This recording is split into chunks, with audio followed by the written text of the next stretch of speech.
ಹೇಗಾಗಬೇಕು ಅನ್ನೋದನ್ನು ನಾನು ಹೇಳ್ತೀನಿ. ಬಟ್ ನನ್ನ ಎಕ್ಸ್ಪೀರಿಯನ್ಸ್ ಮೇಲೆ ನಾನು ಹೇಗೆ ಅಸಿಸ್ಟೆಂಟ್ ಪ್ರೊಫೆಸರ್ ಆದೆ ಅಂತ ನಾನು ಹೇಳ್ತೀನಿ. ಸೊ ನನ್ನ ಕ್ವಾಲಿಫಿಕೇಷನ್ ಬಂದು ಎಮ್.ಕಾಮ್ ಕ್ರೈಸ್ಟ್ ಯೂನಿವರ್ಸಿಟಿಯಲ್ಲಿ ಹೋದೆ, MBA ಗೀತಮ್ ಯೂನಿವರ್ಸಿಟಿ ವಿಶಾಖಪಟ್ಟಣಮಲ್ಲಿ ಡಿಸ್ಟೆನ್ಸ್ ಎಜುಕೇಷನಲ್ಲಿ ಮಾಡಿಕೊಂಡೆ.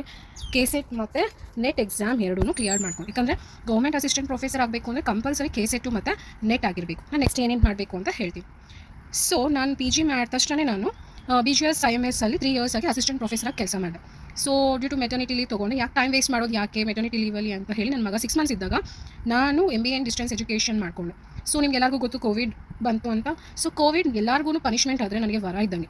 ಸೊ ವೈ ಬಿಕಾಸ್ 2 ಇಯರ್ಸಲ್ಲಿ ನಾನು 1 ಅವರ್ ಟೈಮ್ ವೇಸ್ಟ್ ಮಾಡ್ತೀರಾ, ದಿನಕ್ಕೆ ಮಿನಿಮಮ್ 8 ಅವರ್ಸ್ ಡೆಡಿಕೇಶನ್ ಮಾಡಿ ನಾನು KCET ಮತ್ತು ನೆಟ್ಗೆ ಪ್ರಿಪೇರ್ ಆದೆ. ಫಸ್ಟ್ ಟೈಮ್ ಎಕ್ಸಾಮ್ ಬರೆದೆ 90.12% ಬಂತು. ಬಟ್ ಕಟ್ ಆಫ್ ಬಂದು 95% ಇತ್ತು. ಆಗಲಿಲ್ಲ, ಕ್ಲಿಯರ್ ಆಗಲಿಲ್ಲ, ಅಲ್ಲಿಗೆ ಬಿಡಲಿಲ್ಲ. ಮತ್ತೆ ಸೆಕೆಂಡ್ ಅಟೆಂಪ್ಟ್ ಮಾಡಿದೆ. ಎಷ್ಟು ಸ್ಕೋರ್ ಮಾಡಿದೆ ಅಂದರೆ 97.17 ಸ್ಕೋರ್. ಇದು ಆಲ್ ಇಂಡಿಯಾ ಪರ್ಸೆಂಟೈಲು. ಸೊ ಅಷ್ಟು cut off, but cut off ಏನಾಯಿತು ನನ್ನ ದುರದೃಷ್ಟಕ್ಕೆ 97.29 ಆಯಿತು. ಜಸ್ಟ್ 0.8 ಮಾರ್ಕ್ಸಲ್ಲಿ ನಂದು ಹೋಯಿತು. ನೆಕ್ಸ್ಟ್ ಮತ್ತೆ ಫೈನಲಿ ಥರ್ಡ್ ಅಟೆಂಪ್ಟ್ನ ನಾನು ಅಟೆಂಪ್ಟ್ ಮಾಡಿದೆ. ಅಲ್ಲಿ 98.12% ಬಂತು.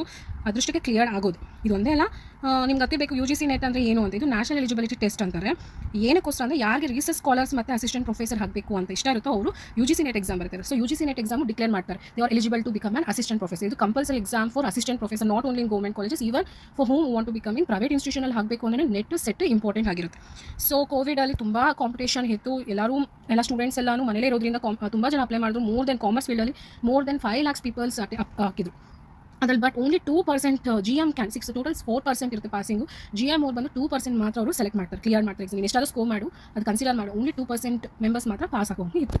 ಸೊ ನಾನು ಕ್ಲಿಯರ್ ಮಾಡಿದೆ. ಬಟ್ ಆಲ್ಸೋ ನಾನು ಅದೊಂದೇ ಎಲ್ಲ KCET ಎಕ್ಸಾಮ್ ಕೂಡ ನನ್ನ ಫ್ರೆಂಡ್ಸ್ ಎಲ್ಲ ಮೋಟಿವೇಟ್ ಮಾಡಿದ್ರು, KCET ಎಕ್ಸಾಮು ಬರೀ ನೆಟ್ಟೇ ಕ್ಲಿಯರ್ ಆಗಿದೆ ಅಂದರೆ KCET ಇನ್ನೂ ಈಸಿ ಇರುತ್ತೆ, KCET ಅಪ್ಲೈ ಮಾಡು ಅಂದರು. ಅಪ್ಲೈ ಮಾಡಿದೆ, KCET ಕೂಡ ನಾನು ಕ್ಲಿಯರ್ ಆಗಿದೆ. ನನ್ನ ಫ್ರೆಂಡ್ಸ್ಗೆ ಥ್ಯಾಂಕ್ಸ್ ಹೇಳಬೇಕು.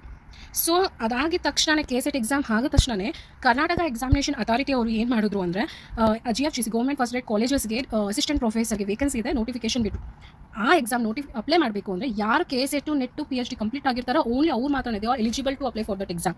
ಎಲ್ಲರೂ ಅಪ್ಲೈ ಮಾಡೋಕ್ಕಲ್ಲ, M.Com holders, degree PG holders ಎಲ್ಲರೂ ಅಪ್ಲೈ ಮಾಡೋಕ್ಕಾಗಲ್ಲ.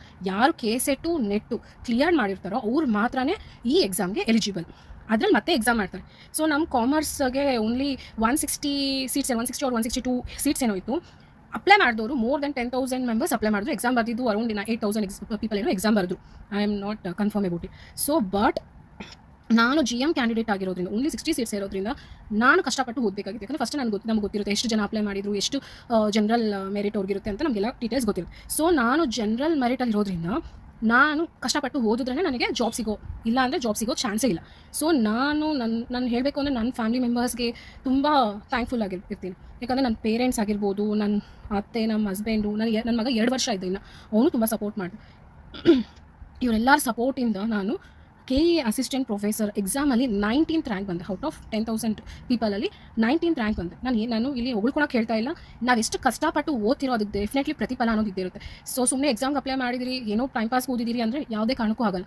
ನೀವು ನಿಮ್ಮ ಕಮಿಟ್ಮೆಂಟ್ ಕೊಟ್ಟರೆ ಮಾತ್ರ ನೀವು ಎಕ್ಸಾಮ್ಸಲ್ಲಿ ಕ್ಲಿಯರ್ ಆಗ್ತೀರಿ. ಎಫರ್ಟ್ಸ್ ಹಾಕಬೇಕು, ಎಫರ್ಟ್ಸ್ ಆಗಿದ್ರೆ ಏನೂ ಬರೋದಿಲ್ಲ. ಸೊ ನಾನೀಗ ಆ ರ್ಯಾಂಕಿಂದಲೇ ನಾನೀಗ ಅಸಿಸ್ಟೆಂಟ್ ಪ್ರೊಫೆಸರ್ GFGC ಕಾಲೇಜ್ ಬುಕ್ಕಾಪಟ್ಟಣದಲ್ಲಿ ನಾನು ಕೆಲಸ ಮಾಡ್ತಾಯಿದ್ದೀನಿ.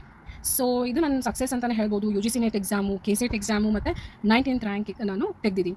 ಸೊ ಅಂದ್ಕೊಂಡಿರ್ಬೋದು, ತುಂಬ ಜನ ಅನ್ಕೊತಾರೆ ಗೌರ್ಮೆಂಟ್ ಜಾಬ್ ತುಂಬ ಕಷ್ಟ, ಇಲ್ಲಾಂದರೆ ತೊಗೊಬೇಕು ಅಂದರೆ ಲಂಚ ಕೊಡಬೇಕು. ಅದೆಲ್ಲ ಓನ್ಲಿ ನಾವು GM ಕ್ಯಾಂಡಿಡೇಟ್ಸು ರಿಸರ್ವೇಷನ್ ಇರುತ್ತೆ, ನಮ್ಗೆ ಅಷ್ಟು ರಿಸರ್ವೇಷನ್ ಬರಲ್ಲ. ಬೇರೆ ಕ್ಯಾಟಗರೀಸ್ಗೆಲ್ಲ ಅದೆಲ್ಲ ಫಾಲ್ಸ್. ಇವಾಗ ಅವರು ನಮ್ಮದ್ರಲ್ಲಿ ಬಂದು GM ಅಲ್ಲಿ ಬಂದು ಸೆಲೆಕ್ಷನ್ ಆದಾಗ ನಾವು GM ಅವ್ರು ನಮಗೆ ರಿಸರ್ವೇಷನ್ ಇದ್ದಾಗ ನಾವು ಯಾಕೆ ಸೆಲೆಕ್ಷನ್ ಆಗಬಾರ್ದು?